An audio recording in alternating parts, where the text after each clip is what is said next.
The mint julep. You know, this weekend is the Kentucky Derby, which many consider the most exciting 2 minutes in sports. Now, since most of us aren't going to Churchill Downs this weekend, that doesn't mean we can't be part of all the fun and festivities. As a matter of fact, I have the perfect dessert to serve after the race. The first thing we do is line a baking dish with a mixture of crushed graham crackers mixed with butter. This is going to be our crust.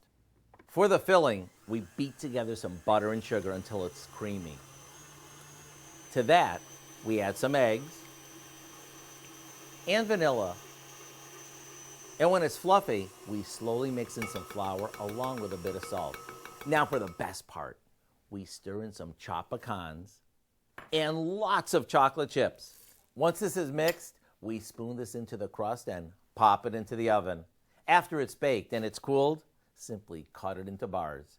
To go all out, we like to serve it with a homemade Kentucky bourbon whipped cream. If there's anything I would bet on this weekend, it would be that anyone who tries this will think it's truly a winner. To get the recipe for our Kentucky Derby bars, along with our homemade bourbon whipped cream, just visit our website. I'm Howard with Kelly, who looks like she's ready for the Derby, where today we found a no horse in around kind of way. For you to say, ooh, it's so good. That bourbon cream's good, isn't it? Mm-hmm. That's my favorite.